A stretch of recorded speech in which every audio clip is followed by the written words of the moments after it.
Spain had lost its empire, but not its anger. Across Madrid and Barcelona, the streets burned with humiliation.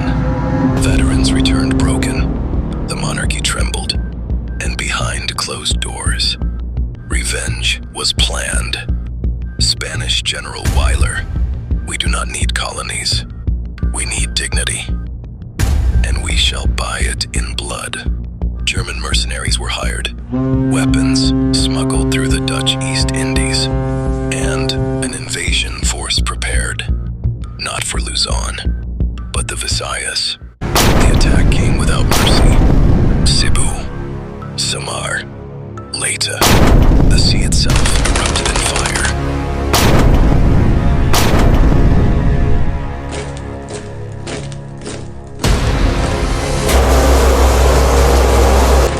Villages vanished beneath artillery. Churches collapsed. Entire towns burned through the night. And among the invaders marched men unlike any the Republic had faced before. German shock troops, machine rifles, flamethrowers.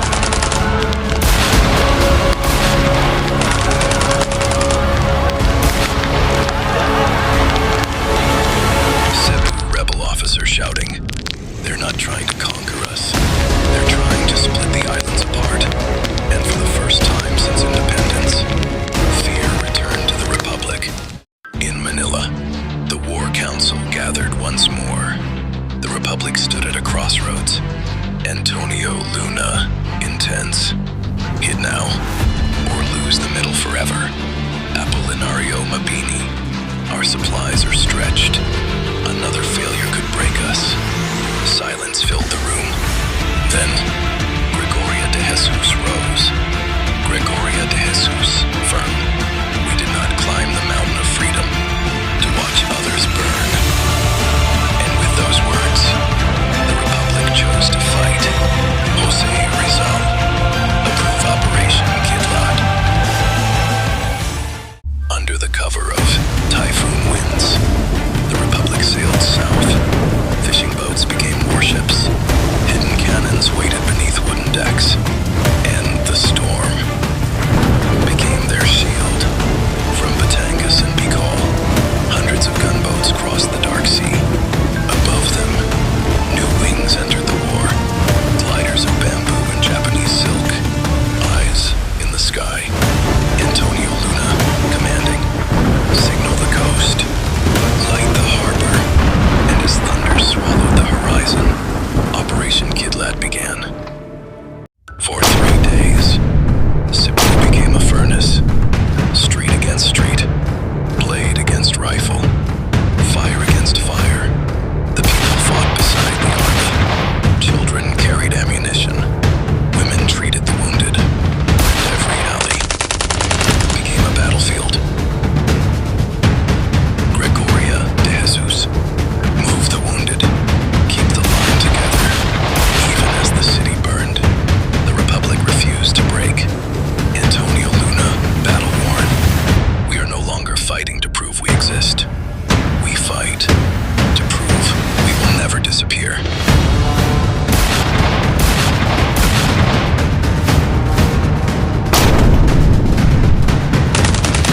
By the third sunrise, the invaders collapsed. The sea carried the survivors home, and the Visayas survived. The Republic had won, but victory carried scars. Thousands were gone, cities reduced to ash, families broken by war. Yet across Manila, the bells still rang, not for surrender, but remembrance. At Heroes Plaza, the people gathered beneath smoke-filled skies. Jose Rizal, emotional. They tried to set our islands ablaze. And instead, they forged us into flame. The Republic answered not with fear, but with resolve. The Kalasag Act was passed. A permanent People's Army was founded. A national university opened its doors. And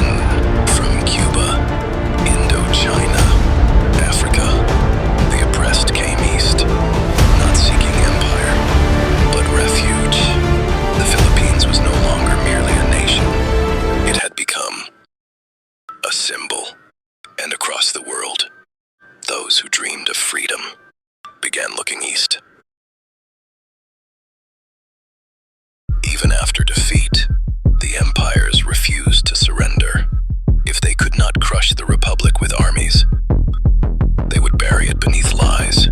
British newspapers called the Philippines a fragile dream. American politicians whispered of Eastern chaos. Spanish diplomats called Rizal a dangerous demagogue, and Bonifacio a savage in a coat. Spanish columnists, they wear suits, but still chant in jungle tongues. Civilization cannot rise from savagery. Photographs of burned towns spread across Europe. The truth hidden, the blame redirected. The West called it the Luzon collapse, but the Republic refused to let others write its story. Rizal answered not with silence, but with print. Operation Liwanag began. Printing presses thundered across Manila. Ink became ammunition. Words became weapons. Juan Luna painted the soul of the revolution. Gregoria de Jesus gave it voice. Mabini carried its message across continents. And Bonifacio wrote, Andres Bonifacio, we were never savages. We were only silenced. Now, we speak with fire and reason. From Manila, the Republic spoke to the world. Then came the voice no empire expected. A child in a small classroom outside Baguio. A 13-year-old girl named Laiwei wrote about freedom. Dialogue, Laiwei. My Lolo fought in the mountains. My mother healed the wounded. I now sharpen pencils. Not bolos. That is what freedom gives us. The power to choose peace. Her words crossed oceans. Printed in newspapers. Read in classrooms. Repeated in languages she had never heard. And for the first time, the world saw the Republic not as rebels, but as people. The war spread beyond battlefields. Students marched in Paris. Writers challenged empire in London. Revolutionaries in Cuba and India looked eastward. Crowd chant, Viva Luz Viminda. Gunships still ruled the seas, but ideas had begun crossing borders faster than armies. The empires still held power, but they no longer controlled the story. December 1895. Manila became more than a capital. It became a crossroads of freedom. Delegates arrived from Cuba, India, Indochina, South Africa, Hawaii, Ireland, not as subjects, but as equals. For the first time, the colonized world gathered beneath one roof, not to beg, but to speak. Jose Rizal, powerful. They called us tribes. Now, we call each other brother. They gave us names. Now we write our own. The hall erupted in applause. Flags rose. Voices united. And beyond Manila, the world listened. The Republic had survived war. It had survived empire. Now, it was reshaping history itself. The age of colonies was beginning to crack, and Manila stood at the center of the fracture. The empires adapted. If rifles failed, they would use gold. Ships entered Manila Bay carrying no artillery, no soldiers, no battle flags, only silk, perfume, French wine, typewriters, and contracts wrapped in smiles. Dialogue, American envoy, why fight us when we can build with you? British banker, imagine it, a railroad empire, a Manila Wall Street. The West no longer offered chains of iron, only chains of gold. The Republic faced a new kind of battle, not on the seas, not in the mountains, but within itself. Dialogue, Jose Rizal, we must not exchange one master for another. Only now, they wear top hats instead of medals. Manuel Roxas,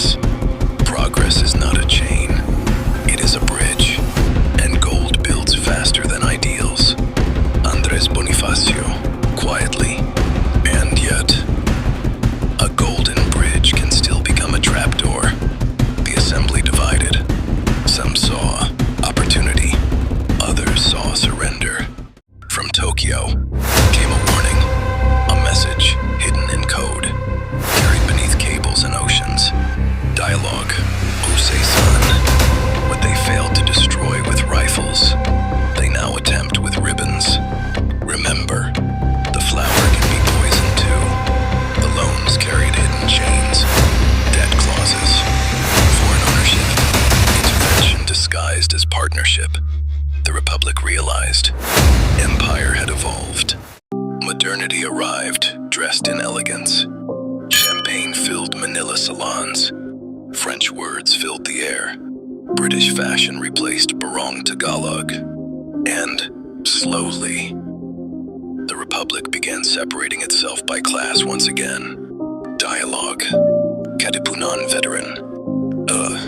We fought to end chains, not repaint them. The wealthy toasted progress, while the provinces remembered hunger.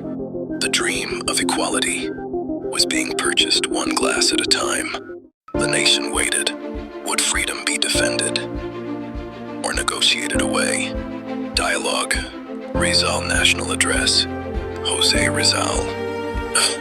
We do not fear the sword, but we must now beware the smile. The empire has changed uniforms. It now arrives as friend. If we are to be rich, let it be in our own language, on our own terms, by our own hands. The Economic Sovereignty Act was passed. Foreign monopolies were banned. Cooperative banks were founded. Public industries expanded. Some merchants abandoned the Republic. Others chose to stay. Freedom survived. Battered, but unsold. Not every battle was fought with armies. Some were fought inside the human heart. Diary, voiceover, unknown Spanish officer. The plan was simple. Spread greed, encourage division, whisper nostalgia for empire. But something changed. A student named Pedro asked me, "Does Spain have schools like this?" I told him yes. Then he asked, "Do those schools make people better?" And suddenly, I had no answer. These people argue. They struggle. They dream.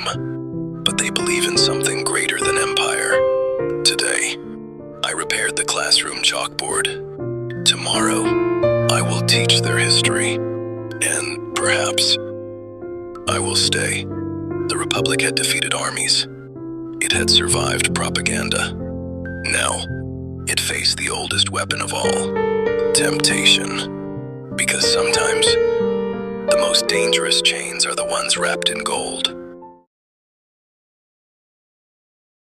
While Manila believed peace still held, the North welcomed shadows. Under moonless skies, a hidden fleet reached the rocky shores of Ilocos Norte. No flags flew, no trumpets warned, only boots against whetstone. Spanish loyalists returned, mercenaries followed, disgraced samurai stepped from the surf, and at their head, General Arakawa Kaido, a hardliner who rejected peace, a man furious that the Republic still stood, and beneath torchlight, a new banner rose. Order, purity, empire, their target. Vegan, then Baguio. The attack came quickly, and the mountains answered with flame. Schools burned, farms blackened, libraries collapsed into ash. The invaders called themselves Sambayanan Matapat, the faithful nation. But faith had become fear, and discipline had become terror. Across stolen radios, Arakawa spoke. "We honor Rizal, but reject his weakness. Freedom without fear is illusion." The North trembled.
loud.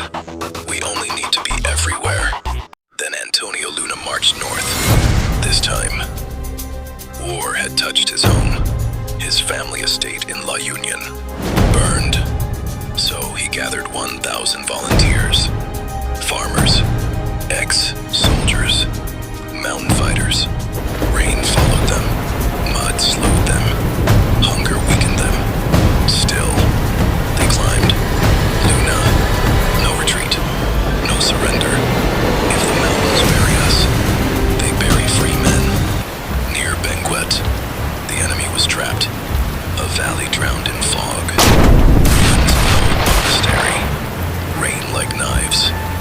Men fought like ghosts. Steel struck stone.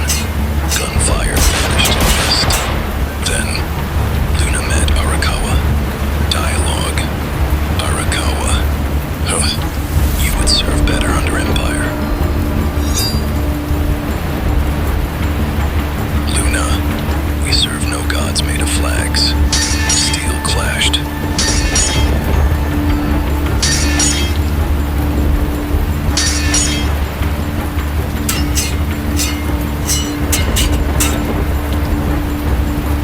Fog swallowed screams, and when silence returned, Arakawa Kaito was dead. The uprising was crushed, but victory did not arrive clean. Villages were ash. Fields were ruined. Families were broken. Luna was wounded. Liwanek lost agents. Thousands were displaced. The Republic stood, but scarred. Rizal, each time we defend our freedom, we lose part of our innocence. So, the Republic chose remembrance, not triumph, not celebration, but warning. A new holiday was born, Araw ng Paglimos, the day of unlearning, a day to remember. Tyranny, blind obedience, empire, and the lies of discipline without mercy. Children lit candles, bells echoed, names were spoken, and in the cold north, the Republic learned fire can come from within, because sometimes the deadliest enemy speaks your language.